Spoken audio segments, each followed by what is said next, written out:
We heard from today's first reading about a murder most foul and a grave abuse of authority committed by no less than the King of Israel himself, along with his scheming wife as a partner in crime.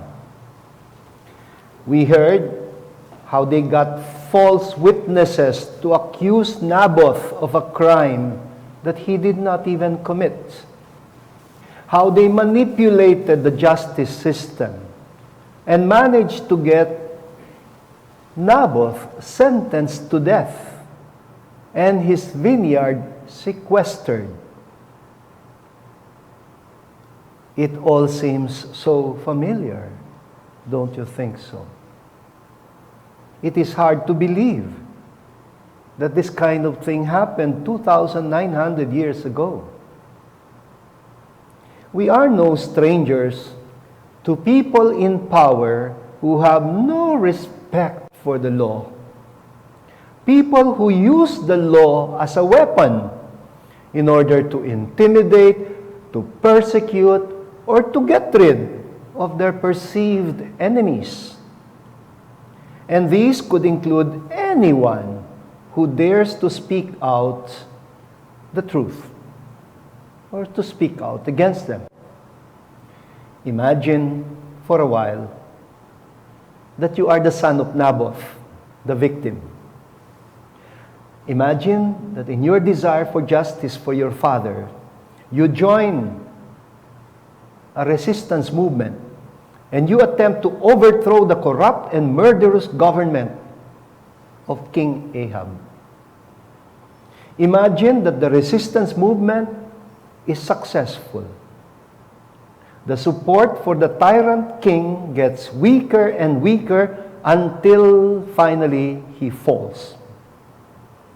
And now you pursue him because you don't forget what he did to your father.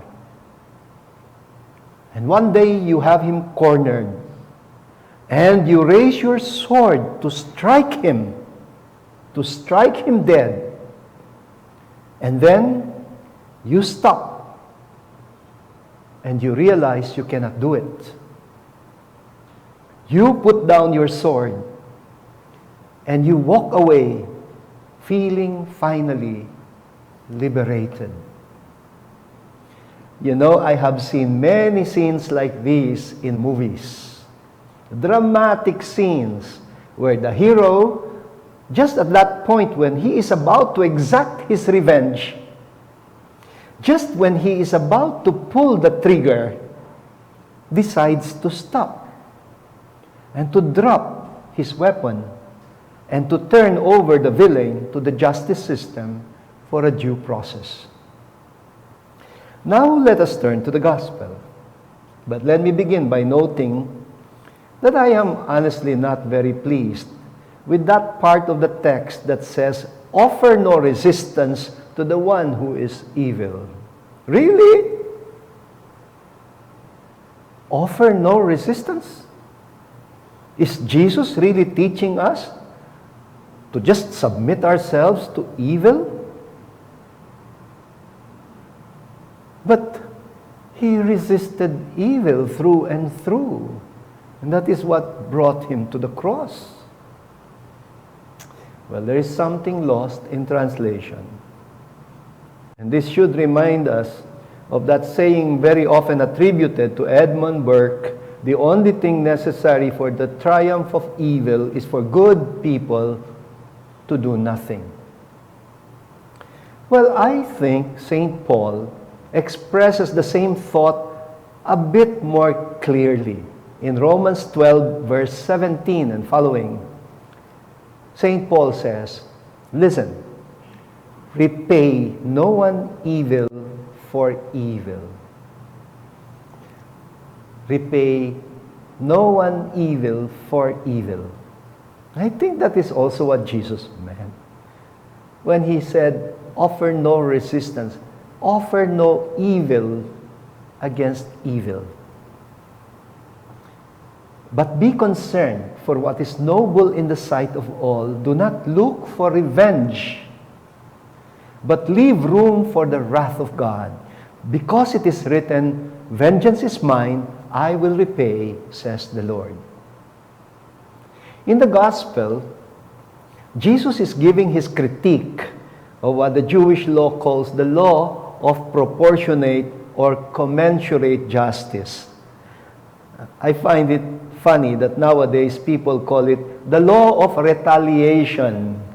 And they even named a fraternity after this law, Lex Talionis. And there are some very famous people who are members of this fraternity who have made it into a law, the law of the so-called retaliation. I wonder if they know that it is wrong to refer to it as a law of retaliation, because the objective is not the endorsement of retaliation as such, but rather its regulation, namely the demand for fairness in the act of retaliating. That's why it's called the law of proportionate or commensurate retaliation. An eye for an eye. Not two eyes against one eye. Binulag ka ng isang mata, di isa lang ang kunin mo. That's the idea behind this so-called law. A tooth for a tooth, life for life. But there lies precisely the catch and the reason why Jesus is against this barbaric principle that people have made popular all over again. When people are fueled by anger or resentment or a burning desire to exact revenge or to get even, they tend to behave irrationally.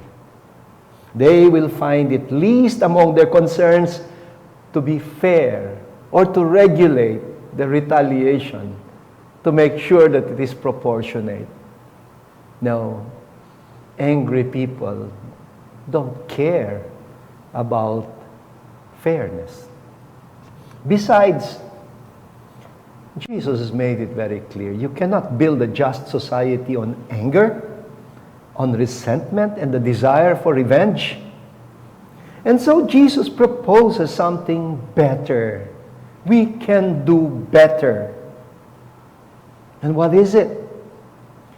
Well, to conquer evil with good. This presupposes the readiness for the sacrifice, the willingness to take the blow if necessary, to give up not just one's cloak but one's tunic as well, to take an extra mile when you are asked for a mile. Saint Ignatius of Loyola, the founder of the Jesuits, invented a term for this. He calls it agere contra. Go against the impulse. The same principle applies when we consciously avoid the temptation to resist evil with evil. Go against the impulse and choose rather to oppose evil with good. But oppose it with good. Here is the continuation of St. Paul's elaboration in Romans chapter 12. If your enemy is hungry, feed him. If he is thirsty, give him something to drink. For by doing this, you will heap burning coals on his head. Do not be overcome by evil, but overcome evil with good. You know, evil is a trying hard, third-rate copycats. I got that from a dialogue of Sharon Cuneta in one of her movies. You're nothing but a third-rate, trying hard copycat. I think that should be addressed to the devil. Because the devil mimics God by wanting us to imitate him, to behave not like God but like him. He also wants you to be his image and likeness. And so, evil is succeeding when we are consumed by the desire to retaliate. When we are consumed by the desire to return evil for evil, then the devil is rejoicing because he is succeeding. I hope you now see what I mean when I say that our faith does not teach us to just submit ourselves to evil. No, we don't teach that. On the contrary, the Christian faith demands that we reject evil. Do not forget, that is our very first baptismal promise. The first question that the priest asked, do you reject Satan and all his works and all his empty promises? But how we resist evil is defined by our act of faith in God. That is why what follows is, do you believe in God? Especially in His Son, Jesus Christ, who teaches us to love even our enemies. This is the way of Jesus, who desires not just the salvation of the good and the deserving, but the redemption even of sinners. It is on account of this that He took the blow and never gave in to the impulse to return violence for violence. For Jesus, if I return violence for violence, I am already under the spell of evil. His formula is very simple. You are to regard only Satan as your enemy, never human beings. You are to presuppose the basic goodness of people because we're creatures in the image and likeness of God. But like any human being, we are all vulnerable to evil.